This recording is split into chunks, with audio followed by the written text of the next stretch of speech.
Harlem, loss, and early ambition. Sean Combs was born in Harlem, New York in 1969. His early life was shaped by instability and loss. When he was 3 years old, his father was killed, leaving his mother to raise him largely on her own. She later moved the family to Mount Vernon, where Combs grew up surrounded by both aspiration and cautionary examples. From a young age, Combs showed an obsession with momentum. He gravitated toward influence, connection, and presentation. Those instincts followed him to Howard University, where he became widely known for organizing campus events and parties that drew large crowds. Howard provided him access to future industry players and a sense of how culture could be shaped through coordination. He left the university before graduating to pursue an opportunity that would define his future, learning power at Uptown Records.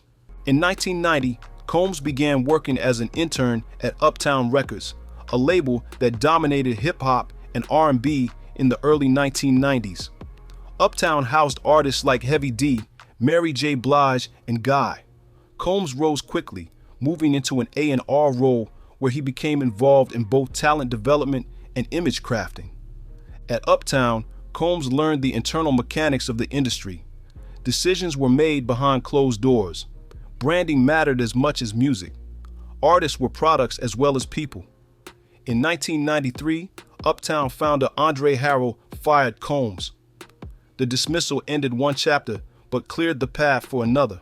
Combs left with experience, relationships, and a clearer understanding of how to build leverage. The birth of Bad Boy Records. Later that same year, Combs founded Bad Boy Records.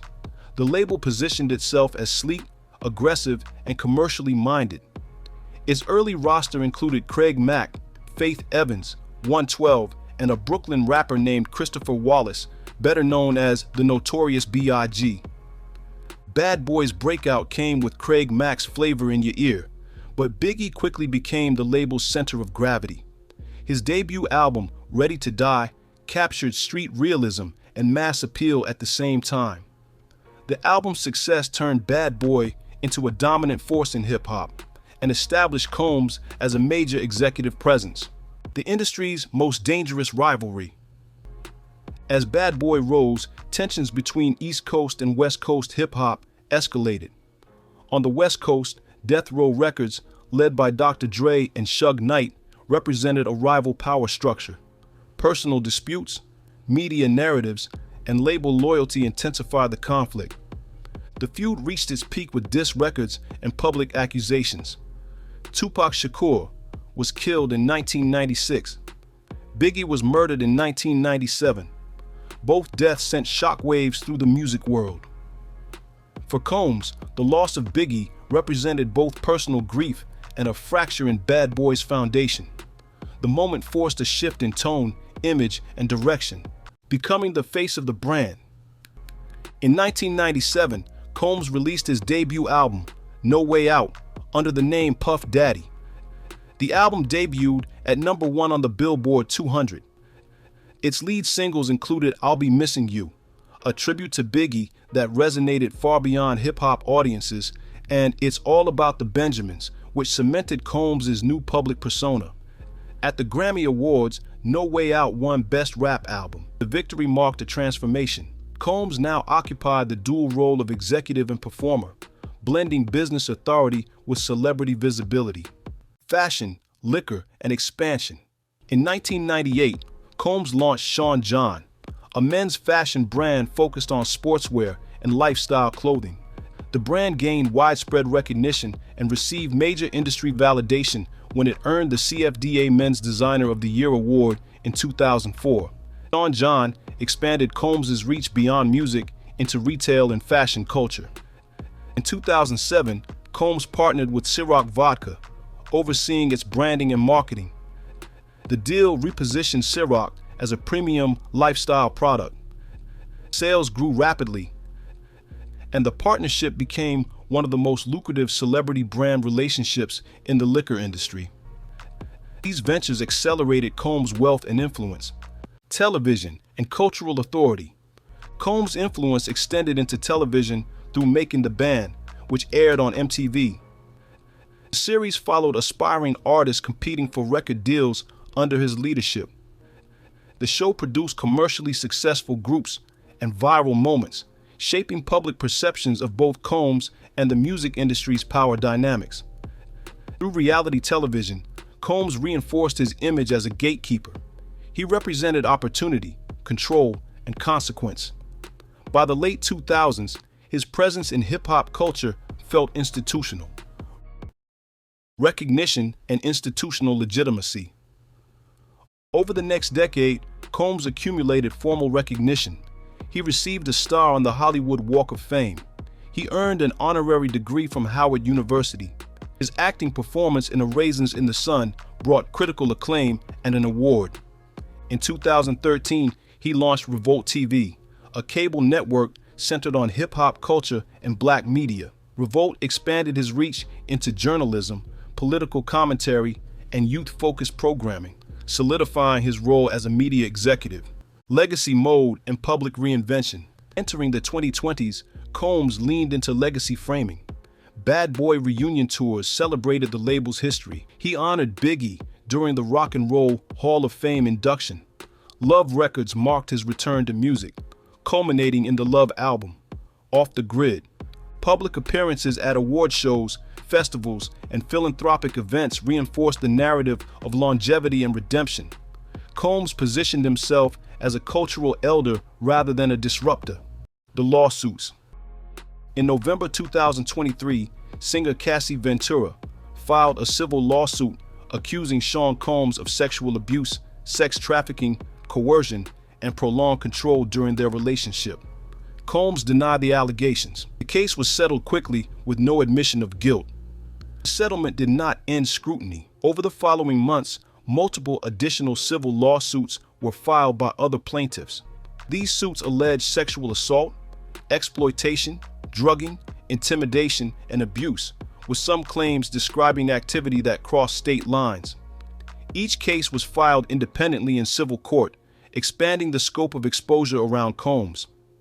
By early 2024, the volume and consistency of the allegations changed how the situation was viewed. The issue shifted from a single dispute to a broader legal pattern, from civil court to federal charges. As civil cases progressed, federal authorities began examining overlapping claims. In March 2024, agents from the Department of Homeland Security executed coordinated raids on properties linked to Combs in Los Angeles, Miami, and New York under warrants issued by the Southern District of New York.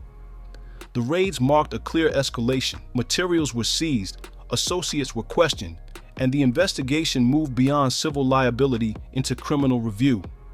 Later in 2024, federal prosecutors formally charged Combs. The indictment included multiple counts, among them sex trafficking, racketeering conspiracy, and transportation for the purposes of prostitution under federal law. Combs pleaded not guilty and prepared to fight the case at trial. The 2025 trial. In mid-2025, the federal case went to trial in New York. Prosecutors presented testimony, records, and travel, evidence tied to allegations that Combs had transported individuals across state lines for prostitution. The trial drew extensive attention due to the scale of the charges and Combs' status within the music industry. After deliberation, the jury returned a split verdict in July 2025. Combs was found guilty on 2 federal counts of transportation for the purposes of prostitution. He was acquitted on the more severe charges, including sex trafficking and racketeering conspiracy. The verdict represented the first criminal conviction of his career. Sentencing and incarceration. In October 2025, a federal judge sentenced Sean Combs to 50 months in federal prison, equivalent to 4 years and 2 months, with credit for time already served. The court also imposed financial penalties and a term of supervised release to follow incarceration. Combs was taken into federal custody and remains incarcerated as of the present day. His legal team filed an appeal, challenging both the conviction and the sentence. Immediate industry fallout. Following the conviction, remaining corporate ties dissolved rapidly. Retailers and partners that had already distanced themselves finalized separations. Music promotion ceased. Media appearances ended entirely. Revolt TV continued operations without Combs, and his remaining brands entered long-term dormancy. The shift from legal controversy to criminal conviction removed any remaining ambiguity around his professional standing. The legacy rewritten. By late 2025, Sean Combs' public narrative had fundamentally changed. His influence on hip-hop, branding, and music entrepreneurship remains historically significant. At the same time, his career is now inseparable from criminal conviction and incarceration. The rise that defined decades of culture now sits alongside a legal record that reshapes how that power is understood. Where the story ends. Sean Combs' evolution began with ambition and control. It expanded through music, fashion, television, and media. It concluded, at least for now, in federal prison. What remains is a divided legacy. One part shaped the sound and business of hip-hop. The other serves as a case study in how power, protection, and accountability eventually collide. If you've made it this far, I'm curious what you think. Do cases like this expose one person or an entire system that protects them? Let me know your take in the comments, and if this breakdown helped, consider subscribing.